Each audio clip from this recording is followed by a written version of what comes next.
We throw around the term blue blood a lot in college football, but it means something. National titles, Heismans, generational fan base, sustained excellence. But even the giants fall. Here's what happened when 12 of the sport's biggest names hit rock bottom, and how they came back. Notre Dame. The first of 7 consensus blue bloods, Notre Dame defines tradition, success, and global brand power in college football.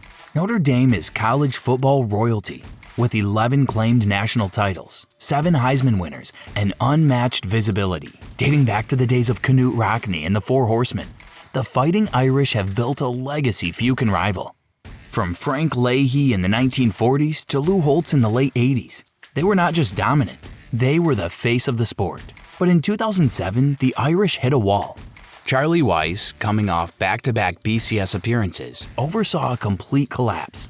The team finished 3-9, the worst record in program history. They lost to Navy for the first time since 1963 and ranked 118th out of 119 FBS teams in total offense. Even worse, they averaged just 2.1 yards per carry and scored only 16 total offensive touchdowns.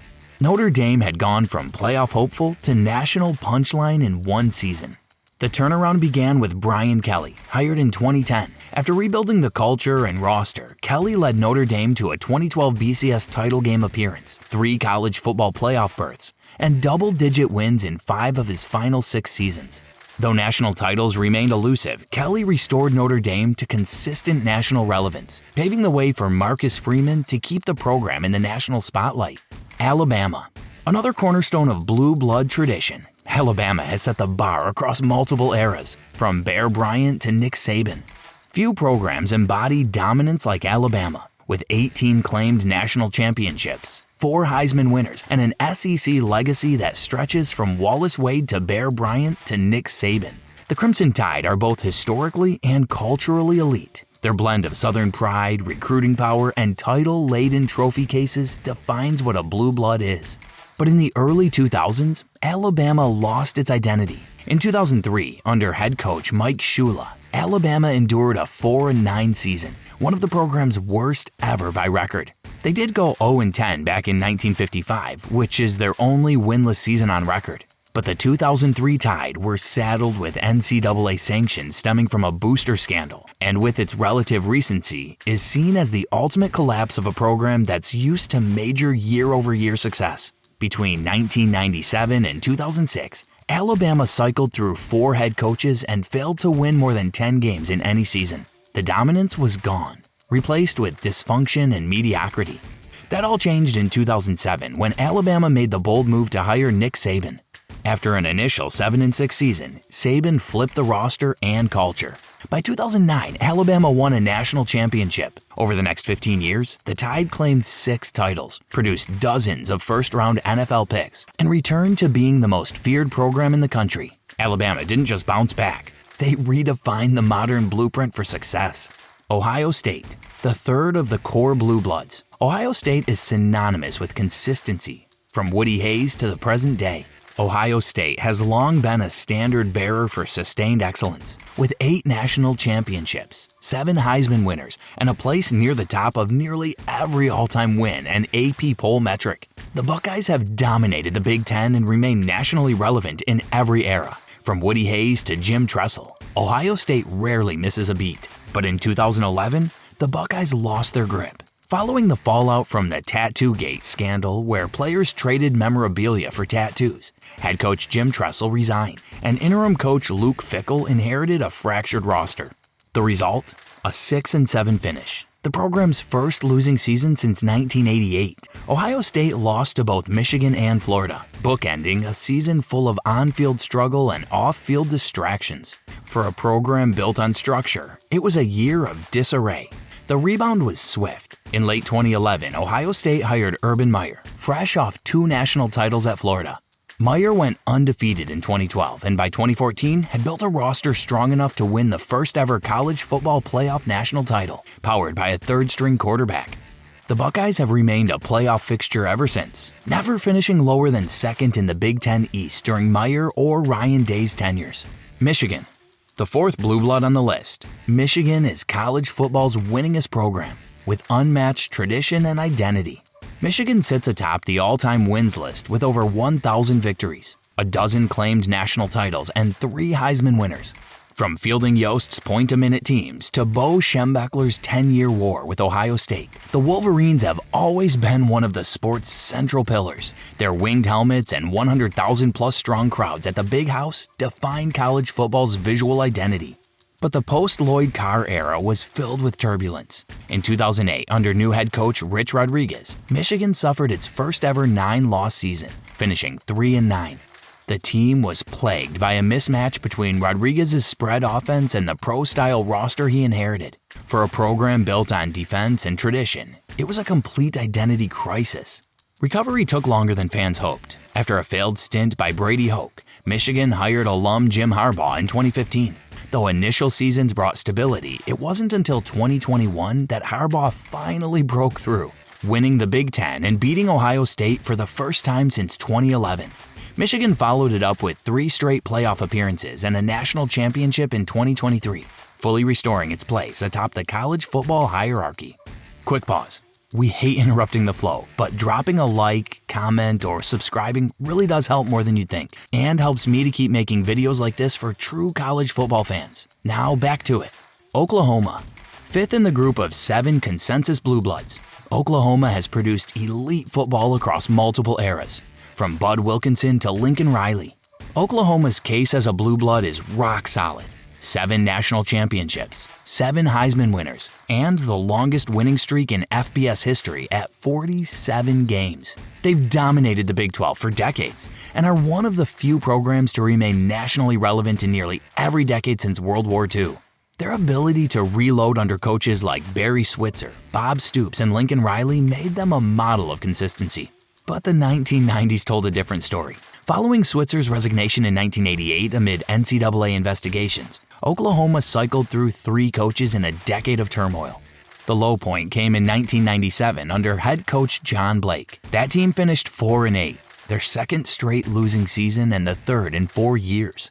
The offense was stagnant, and the defense, long a Sooner staple, ranked near the bottom of the Big 12. Blake finished his 3-year tenure with a 12-22 record, and for the first time in generations, Oklahoma football had lost its identity. The turnaround came swiftly with the hiring of Bob Stoops in 1999. In just his second season, the Sooners went 13-0 and won the 2000 BCS National Championship. Stoops' long tenure reestablished Oklahoma as a perennial title contender, while Lincoln Riley's high-powered offenses in the late 2010s produced back-to-back Heismans and 3 straight playoff appearances. Despite some recent growing pains, Oklahoma enters the SEC as a program still very much in the top tier. USC. 6th on the list of core blue bloods, USC is the historic powerhouse of the West Coast, built on star power and sustained success. USC's legacy is built on both production and style, with 11 claimed national championships, 8 Heisman winners, and dozens of All-Americans. The Trojans have owned West Coast football for generations. John McKay's dominant teams in the 60s and 70s set the standard, while Pete Carroll's early 2000s juggernaut reestablished them as a national brand with swagger, talent, and trophies. But USC's fall from grace after Carroll's departure was dramatic. The lowest point came in 2018 when under Clay Helton, the Trojans went 5-7, their first losing season since 2000, and one of the few in program history. They lost to UCLA, got blown out by Stanford and Notre Dame, and missed a bowl game entirely. The defense gave up over 34 points 5 different times. For a program accustomed to top 10 finishes, NFL quarterbacks, and Rose Bowl parades, it was a stunning freefall.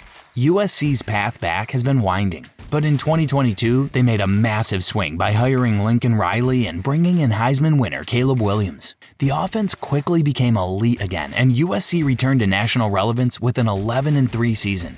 While defensive issues have lingered, the brand and recruiting power are back in place. With a move to the Big Ten and major investment behind the scenes, USC looks poised to reclaim its blue blood position long-term. Texas. The final of the Consensus 7. Texas combines massive resources, historic success, and an identity intertwined with college football's growth. Texas is the ultimate blend of tradition and money in college football. Texas claims 4 national championships, 2 Heisman winners, and decades of success across the Southwest Conference and Big 12. The Longhorns boast a top 5 all-time win total and one of the sport's largest fan bases. Darrell Royal built the original dynasty, while Mack Brown led Texas to a modern title in 2005 with Vince Young. But from 2010 to 2020, Texas endured a painful slide into mediocrity. The worst season came in 2016 under Charlie Strong, when the Longhorns finished 5-7, including a loss to Kansas. Their first defeat to the Jayhawks since 1938.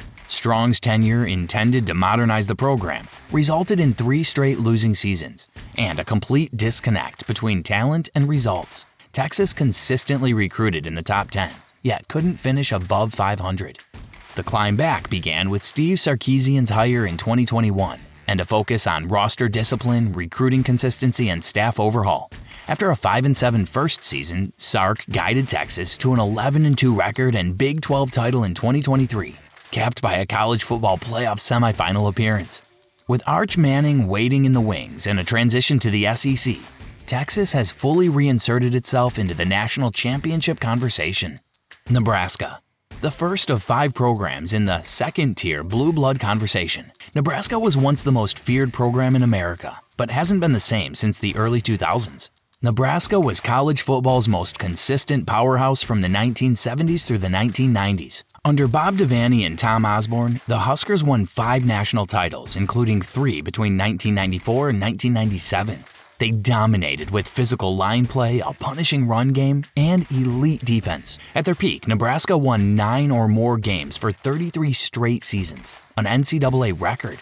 Then came the crash. After Frank Solich was fired in 2003 for a mere 9-win season, Nebraska spiraled.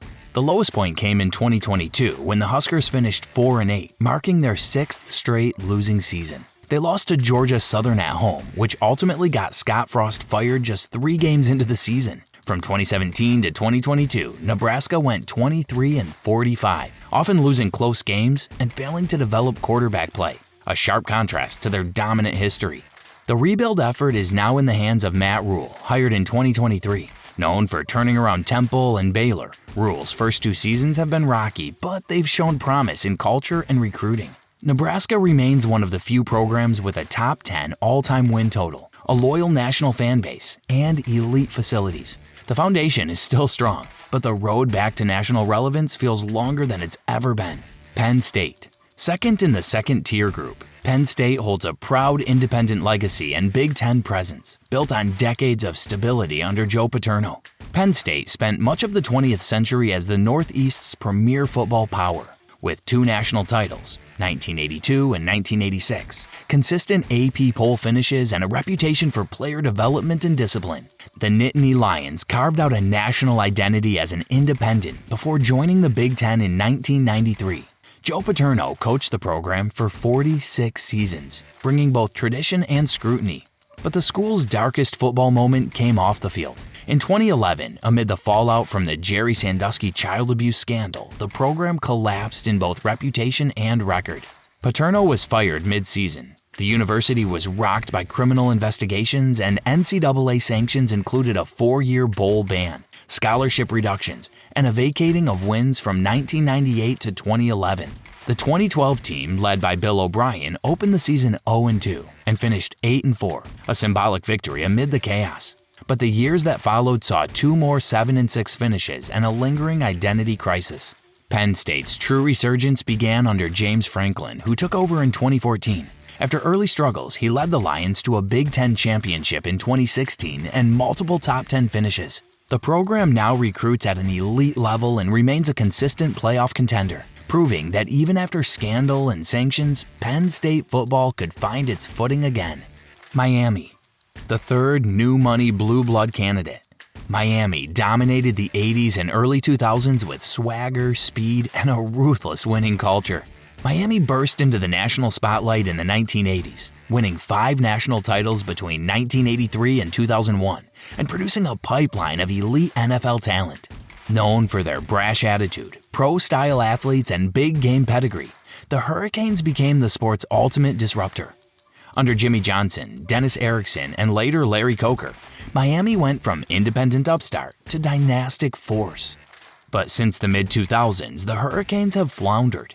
Their lowest point came in 2007, Randy Shannon's first season, when Miami finished 5-7 and got blown out 48-0 by Virginia in the final game at the historic Orange Bowl.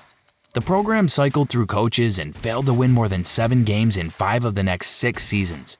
Despite strong recruiting, Miami couldn't develop quarterbacks. The defense regressed, and the program lacked identity. A far cry from their swagger-filled dominance of the past. Miami's turnaround remains a work in progress. The university hired Mario Cristobal in 2022, a former Miami player and championship team member. Investment in facilities and recruiting has ramped up, and while early returns have been mixed, the talent pipeline is improving. The brand power is still strong, but for Miami to regain true blue blood status, it needs more than nostalgia. It needs wins. Florida State. Fourth among the modern blue blood contenders, Florida State rose to prominence under Bobby Bowden and maintained relevance into the CFP era. Florida State was a football afterthought until Bobby Bowden arrived in 1976. From 1987 to 2000, the Seminoles never finished outside the AP Top 5, won 2 national titles, and became a recruiting powerhouse. The momentum carried into the 2010s when Jimbo Fisher led FSU to a 2013 national title and a 29-game winning streak, mostly with Jameis Winston at quarterback. But the collapse came quickly. After Fisher's departure, Willie Taggart's 2018 squad went 5-7, ending the program's 36-year bowl streak. It marked Florida State's first losing season since 1976. The slide continued into 2020 when FSU went 3-6 under Mike Norvell, including a home loss to Jacksonville State in 2021. Recruiting tanked. Offensive line play disintegrated, and the program lost its national credibility. Once feared, Florida State became a cautionary tale of mismanagement and rapid decline. The bounce back came faster than expected.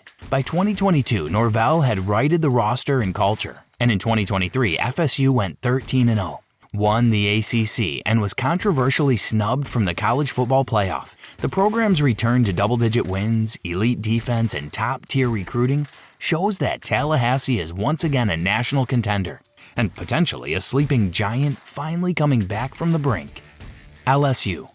The final of the 5 modern blue blood candidates, LSU has elite recent success and a growing claim to blue blood territory. LSU's modern status is defined by its 3 national championships in the 21st century, 2003 under Nick Saban, 2007 under Les Miles, and 2019 under Ed Orgeron and Joe Burrow. The 2019 team in particular is considered one of the greatest in college football history. LSU consistently lands top-tier talent and sits near the top of NFL draft production each year. But post-Burrow, the Tigers came crashing down. In 2020, LSU went 5-5, marking the worst defending champion record in modern college football history. The defense gave up 623 yards and 44 points to Mississippi State in the opener. Off-field issues mounted, and by 2021, the program went 6-7, and Ed Orgeron was gone. The team lacked identity, continuity, and effort. LSU's 2019 glory quickly felt like a distant memory. The Tigers hit the reset button in 2022, hiring Brian Kelly from Notre Dame. In his debut season, LSU won the SEC West and beat Alabama, signaling a quick return to relevance. A 10-win follow-up in 2023 confirmed the rebuild is ahead of schedule. With elite facilities, local recruiting dominance, and a proven coach, LSU is not just back, it's aiming to cement itself as a permanent member of college football's top tier. Even the biggest brands in college football aren't immune to collapse, but what separates the blue bloods from the rest? They find a way back. Which fall or comeback surprised you the most? Drop a comment below and hit subscribe for more deep dives into the chaotic history of college football.